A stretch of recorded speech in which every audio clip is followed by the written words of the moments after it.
안녕과 평안이 있기를 주의 이름으로 축복합니다. 네. 복음서를 보면 자주 대제사장들, 서기관들, 장로들 이런 말이 그룹으로 이렇게 반복이 됩니다. 네.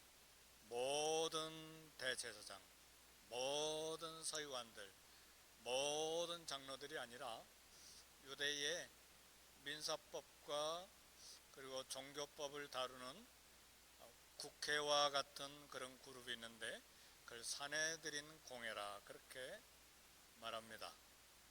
사내들인 공회는 70명에서 71명 정도 되는데 이렇게 뽑힌 사람들이에요. 그래서 대제사장들은 레위지파 출신들이고, 그리고 또 서기관들은 바리새인들 출신 중에서 뽑힌 사람들이고, 또 역사학자들의 말에 의하면 사두개인들도 거기에 섞여 있다는 이야기도 있습니다. 장로들도 모든 장로가 다가 아니라 종족별로 혹은 지파별로 어떻게 뽑았지만 이렇게 선출해서 뽑힌 그런 정치인입니다. 그래서 대제사장 그룹, 서기관 그룹, 장로 그룹 이렇게 한 71명 정도가 뽑힌 사람들이 사내들인 공회를 71명이 이루었습니다. 그 중에 우리 신약성경에 예수님을 믿은 니고데모, 아리마대 요셉, 이 사람들도 대단한 사람들이죠.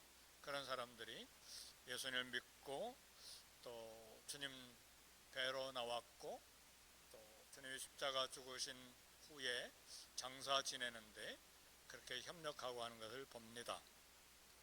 따라서 사내들인 공회는 성경 지식이 가득하고 또 지혜가 특출하고, 우리 유대인 문서 중에 탈무시 있잖아요. 탈무도 보면 탈무는 율법 해석서인데 본래 그렇게 우리 프린아웃되어 나오는 책으로 나온 재밌는 이야기 내용이 탈무시 아닙니다. 율법을 해석하다 보면 거기에 섞여 들어있는 재밌는 이야기만 뽑힌 게 이제 우리는 탈무시라 생각하는데 아닙니다. 본래는 탈무는 굉장히 큰 것이고 율법을 해석하는 해석법, 방법 이런 것들이 소개된 것이 탈무시인데 그 굉장한 지혜가 들어 있습니다.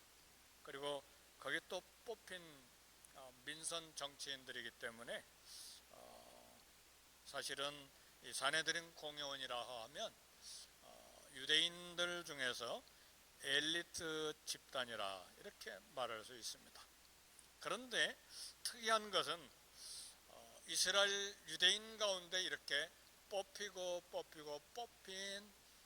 70명 혹은 71명의 굉장한 엘리트 집단들인데 거기에서 또 몇 분 뽑아가지고 예수님께 질문 공격하도록 보냈는데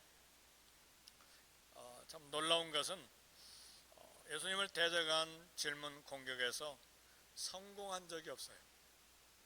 유대인 하면 대단한 전 세계 노벨상을 제일 많이 받은 민족이 또 유대인들이잖아요. 근데 그 사람들 뽑힌 몇 사람들이 왔는데 예수님 질문으로 공격하는데 성경을 가지고서든 어떤 도덕적인 윤리적인 문제들을 가지고 와서 질문하든 한 번도 성공하지 못했습니다. 그것이 지지난주부터 계속 공격해오는, 다음 주에도 또 이제 부활의 문제 가지고 또 공격해오고, 그런데 성공하지 못했어요. 사내들인 공회는 예수님의 권위가 어디서 나왔느냐 그 출처에 대해서 질문했지만 공격에 실패했습니다. 주님은 포도원 농부 비유를 통해서 자신의 하나님의 아들이심을 주장했습니다. 이 말씀을 들은 이 사내들인 공회는 만민이 기도하는 집을 회복하고 성전 기능을 회복하고 신앙이 회복되었어야 했습니다. 그러나 그들은 오히려 예수님을 죽이려는 마음을 더 강하게, 더 독하게 가지게 됐습니다. 오늘날도 많은 사람들 하나님의 말씀을 들을 때 자기 생각대로 말씀을 듣고 판단합니다. 그래서 자격에 이익이 되면 아멘하지만 자기 생각과 다르면 또 불평하게 되지요. 유대 지도자들은 다른 방법으로 예수님을 함정에 빠뜨릴 계획을 세웠는데 이번에는 로마 총독을 통해서 예수님을 죽이려는 음모를 꾸몄습니다. 종교 지도자들이 세금 문제로 예수님을 함정에 빠뜨릴 계획을 세웠는데 오늘 우리가 봉독한 누가복음 20장 22절에 보니까 가이사에게 세금을 내는 것이 옳습니까? 옳지 않습니까? 가이사는 우리말로 이렇게 발음을 낸 영어로는 시저죠. 로마 황제를 두고 가이사, 시저. 우리나라 말로 말하면 대통령이라는 말이에요. 대통령 혹은 왕에게 세금을 내는 것이 옳습니까? 옳지 않습니까? 로마 정부에 내는 세금은 지금 이스라엘이 유대민족이 로마의 지배를 당한 피지배민족이 됐기 때문에 세금을 냈는데 남자는 14살부터 여자는 12살부터 65세까지 소위 말하면 인두세를 내야만 했어요. 근데 가이사에게 로마 황제에게 세금을 내라 하면 수많은 유대인들이 반발할 거예요. 왜냐하면 유대인들은 로마의 경제적인 탈취, 정치적인 압박, 황제를 우상으로 신으로 섬기도록 하는 이런 것에 대해서 대단히 거부감을 가지고 있어서 애국적인 유대인들은 로마에 세금을 내라는 건 끔찍하게 싫어한 거예요. 그래서 세리들을, 세금을 거두는 사람들을 그렇게 죄인으로 취급하고 거부한 것입니다. 그런데 반대로 유대인들의 마음을 생각하고 황제에게 세금을 내지 말라 그러면 로마 총독에게 보고해서 예수님을 체포하려고 하는 그런 계획이 있는 것이죠. 세금을 내지 말라고 하는 것은 로마 정부에 정면 반역하는 것이 되는 것이죠. 이런 속임수 함정 올가미를 가지고 이제 바리새인들과 서기관들 몇 사람이 예수님을 시험하면서 가이사에게 세금을 내는 것이 옳습니까? 옳지 않습니까? 당신은 항상 옳은 것을 가르치니까 답을 좀 해주시오. 얼마나 이런 숨은 함정이 가득한 질문입니까? 예수님이 이 정상권들의 속임수를 아시고 데나리온을 하나 보여라 그랬습니다. 데나리온은 로마가 세금을 받기 위해서 아무 나라 돈이나 다 받을 수가 없잖아요. 두로돈, 시돈돈, 그리스 돈, 유대인 돈 그렇게 받을 수가 없잖아요. 그러니까 로마인은 로마 돈을 내야 된다. 그래서 데나리온이라고 하는 로마 돈을 은으로 동전을 만들어서 그 동전 앞에는 황제의 얼굴이 이렇게 조각되어 있고 황제 이름도 기록되어 있고 그 뒤에는 또 황제를 신으로 섬기는 제사장을 옷을 입고 있는 그런 조각도 들어있는 데나리온인데 이제 우리 주님이 데나리온 하나 보여라. 누구의 형상과 글이 여기 있느냐? 그래 우리 주님이 말씀을 하십니다. 야, 가이사의 것은 가이사에게 드리고 하나님 건 하나님께 바치라. 굉장한 말씀이죠. 우리는 너무 쉽게 지금 성경을 읽으니까 그렇지만 함부로 말할 수 있는 지혜의 말씀은 아니죠. 근데 주님의 이 말씀이 오늘 교회 역사에 정치와 종교 분리의 원칙의 근거가 됐습니다. 그래서 가이사의 것은 가이사에게 하는 것은 성도의 국가에 대한 의무를 말하는 것입니다. 로마서 13장 1절에 보니까 권세는 하나님께 나지 않음이 없나니 모든 권세는 다 하나님이 정하신 바라. 국가나 권세자는 하나님이 세우신 것입니다. 국가 권세자가 없으면 어떻게 되는가? 지금 중미의 IT가 대통령이 살해당해서 죽고 총리가 나섰는데 총리도 죽인다니까 얼른 사표 던지고 지금 대통령도 없고 총리도 없어요. 총리 되면 다 죽이는 거니까. 그러니까 IT 나라는 지금 갱 집단 9개 집단이 지금 나라를 지배하고 있어요. 굉장히 무정부 상태가 됐어요. 군인도 없고 경찰만 있는데 지금 전 세계가 그 나라를 다시 세워줘야 되는데 이스라엘의 전쟁이 터지고 우크라이나의 전쟁이 터지니까 거기 신경을 못 쓰고 지금 하이티는 굉장한 무정부 상태에 있어서 선교사님들 한 분도 못 들어가요. 다 납치해가지고 강도들이 납치하니까요. 여자들도 납치하고 굉장히 무서운 나라가 되어버렸어요. 그러니까 예수를 믿는 통치자이든 안 믿는 통치자이든 하나님께서 일반 은총과 역사로 국가를 만들게 하시고 통치자를 하나님이 세우신 것입니다. 그래서 이 땅의 질서를 위해서 이렇게 권위를 세우신 것인데, 따라 성도는 자기가 속한 사회에서 모범적인 시민이 되어야 됩니다.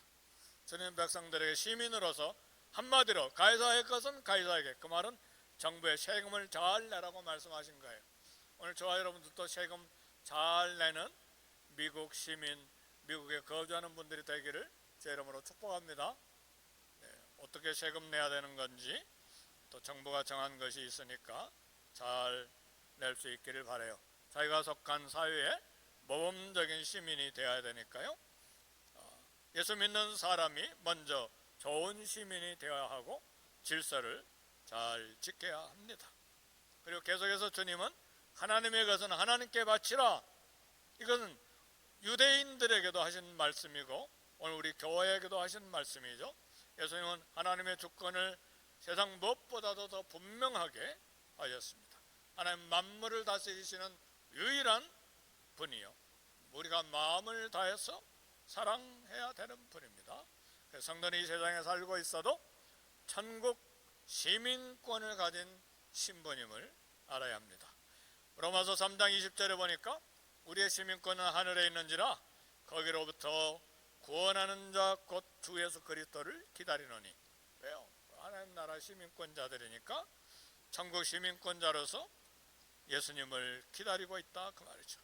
천국 시민권자인 우리 그리스도인들은 천국 시민으로서 하늘나라에 대한 의무를 다해야 된다는 말씀입니다.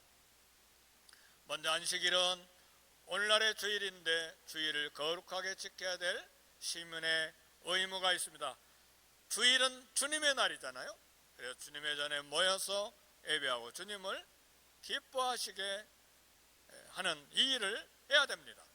또한 11조를 하나님 앞에 구별해서 하나님의 것을 하나님께 드려야 합니다. 온전한 11조를 드려 하나님의 집에 양식이 있게 해야 합니다. 그 결과 하나님의 하늘문을 여시고 복을 쌓을 것이 없도록 붙지 아니하나 보라, 그렇게 시험해보라고 말씀하셨습니다. 그리고 전국 시민의 가장 중요한 의무는 복음을 전하는 일입니다.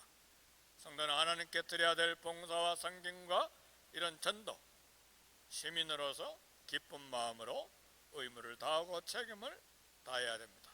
그래서 성도는 세상 시민으로서 또 한편으로 천국 시민으로서 의무를, 책임을 성실히 다해야 됩니다. 그래서 오늘 저와 여러분들은 두 가지 신분을 가지고 이 땅에 살아요.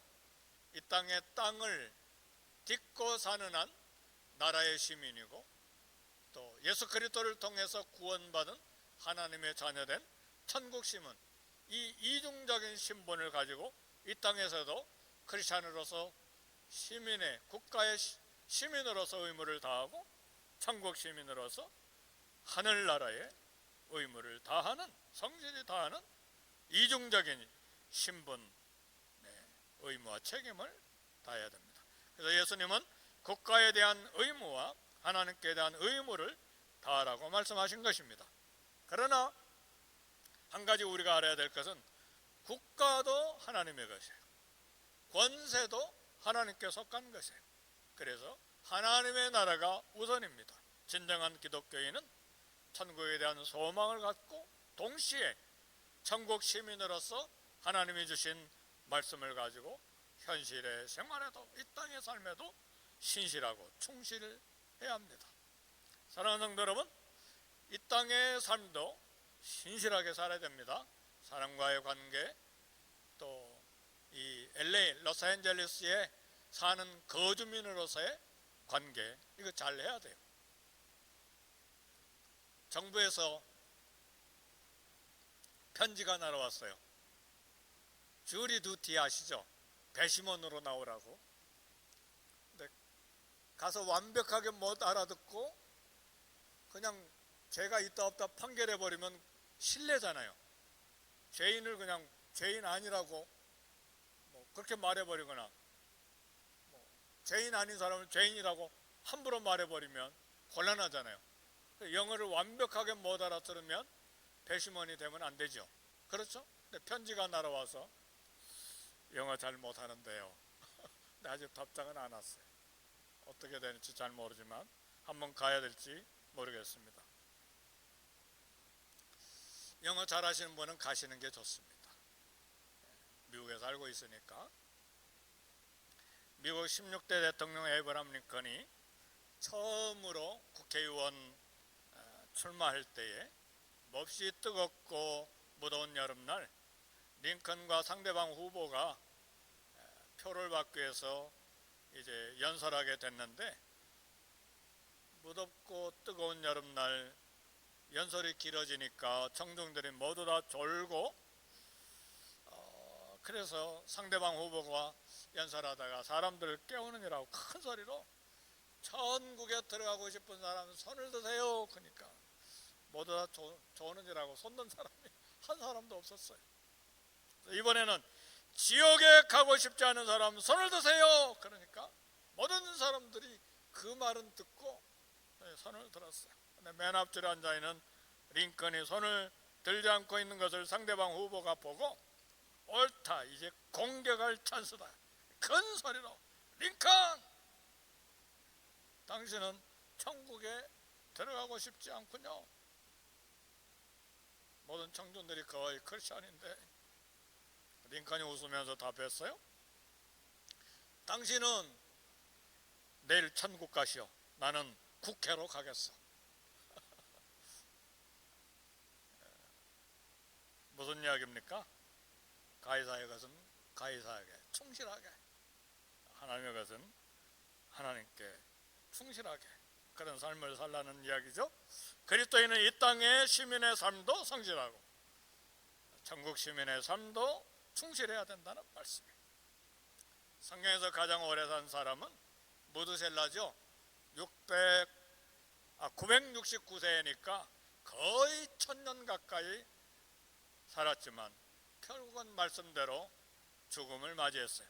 과학이 아무리 발달하고 인간에게 찾아오는 그렇게 약이 많이 발명이 돼도 인간에게 찾아오는 죽음은 막을 길이 없습니다.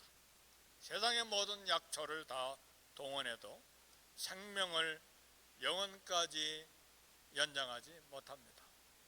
인간은 반드시 죽는다, 그런 소설도 있는데 한번 읽어보시면 좋아요. 주인공이 막 700년을 살면서 아들도 죽고 손자도 죽고 증손자도 죽고 고조손자도 다 죽는데 자기는 안 죽으니까 어떻게 하면 죽을 수 있을까? 그런 내용이에요.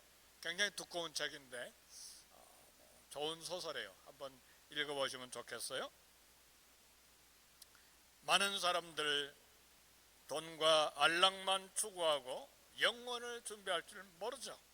우리 그리스도인들은 현실의 삶에 성실하고 동시에 영원을 준비할 줄 알아야 됩니다. 아멘, 할렐루야.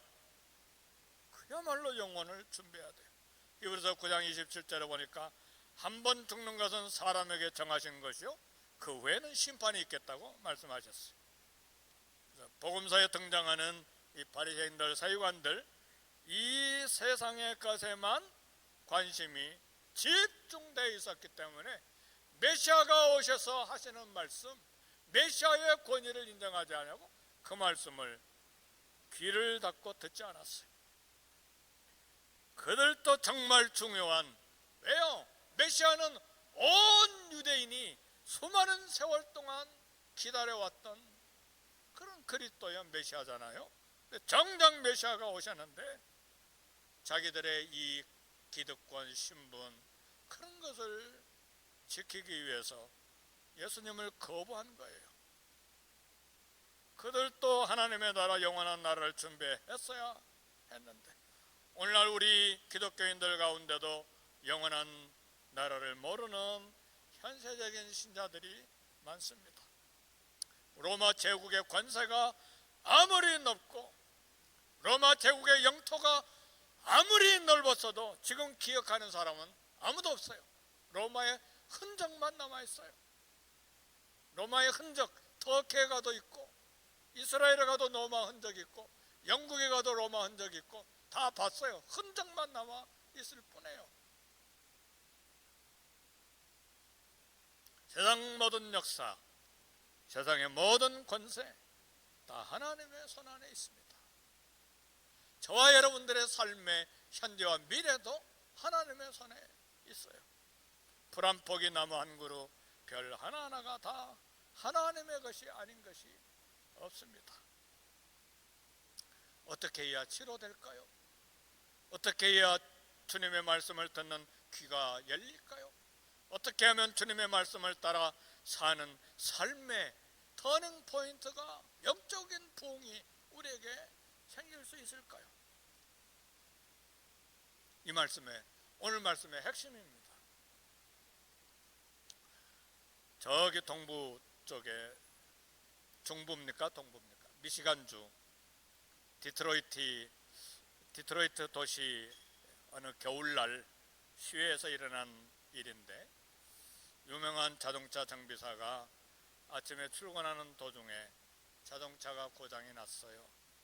차를 길 옆에 세워놓고 고장의 원인을 열심히 찾고 있는데 원인이 발견되지 않고, 추운 겨울 아침에 날씨가 얼마나 추운지 우리 동부 추위는 알잖아요. 어쩔 줄 몰라서 당황하고 있는데, 그때 지나가던 차 한 대가 딱 멈춰 서는데 그 차에서 노신사 한 분이 차에서 내려왔어요. 차에서 내린 노신사가 도와드릴까요? 그러면서 다가왔어요. 이 자동차 정비사가 속으로, 내가 디트로이트에서 가장 유명한 정비사인데, 근데 노신사가 뭐 해보겠다니까 뭐 이렇게 맡겼는데 차에 몇 군데를 만지더니 시동을 켜보라고 했습니다. 정비사가 기대감 없이 시동을 켜는 순간 깜짝 놀랐어요. 시동이 쉽게 걸린 거예요. 도대체 이 노신사가 누구인가? 나도 고칠 수 없었던 차를 고칠 수 있다니. 노신사는 아무 말도 안 하고 명함 한 장을 주고 떠났습니다. 그런데 그 명함에는 놀랍게도 헨리 포드, 자기가 운전하고 있던 그 자동차를 만든 헨리 포드, 자동차의 왕 헨리 포드 명함 손에 쥐어주고 떠난 거예요. 주 하나님, 그분이 우리 인생의 홀로 주인이십니다. 주권자이세요. 하나님을 삶의 주인으로 모실 때 고장난 삶이 정상으로 회복되는 것이 부흥입니다. 그것이 영적인 대각성이에요. 디모데후서 2장 21절, 그러므로 누구든지 이런 것에서 자기를 깨끗하게 하면 귀 쓰는 그릇이 되어 거룩하고 주인의 쓰심에 합당하며 모든 선한 일에 예비함이 되리라. 나를 내려놓아야 주인이 쓰실 수 있고, 하나님 앞에서, 교회 앞에, 사람 앞에 모든 것 깨끗하고 거룩할 때에 귀 쓰는 그릇이 되어 주인의 쓰심에 합당하게 된다는 말씀이에요. 우리는 예수님을 하나님의 아들로 믿고 그 말씀의 권위를 인정해야 합니다. 유대 종교 지도자들도 메시아를 믿고 메시아의 권위를 인정하고 그리고 그분께 순종해야 했습니다. 순종하지 않을 때에, 부정했을 때에 성전을 잃고 직책을 잃고 심지어는 나라와 민족을 잃어버린 거예요. 유대 나라가, 이스라엘이 사라져버린 거예요. 천수백 년 동안. 요나가 외쳤습니다. 앞으로 40일 지나면 니느웨가 무너지리라. 하루만 요나 선자가 전했는데 왕이 왕복을 벗고 벼슬 입고 재에 앉아 금식하고 모든 백성들이 다 금식하고 심지어는 짐승조차도 금식시켜서 그 결과 아수르 니느웨가 재앙을 면하고 대부흥이 일어났어요. 좌우를 분별하지 못한 어린이들이 12만 명인데 학자들의 말에 하면 니느웨 성 안과 밖에 60만에서 100만 명인데 100만 명 백성들이 대부흥을 경험한 거예요. 예수님이 외치셨습니다. 회개하라, 천국이 가까웠느니라. 예수님의 말씀을 듣고 회개할 때에 나와 자녀들과 가족과 민족이 삽니다. 그런 부흥을 갈증해야 돼요. 내 안에도 영적인 부흥이 일어나게 해주세요. 주님의 주권을 인정하고 주님의 말씀에 순종하는 걸음을 걸어갈 때에 내 안에, 내 가정에, 우리 교회에, 이 사회에 부흥이 시작되는 것입니다. 주 예수를 믿으라, 그리하면 너와 내 집이 구원을 받으리라.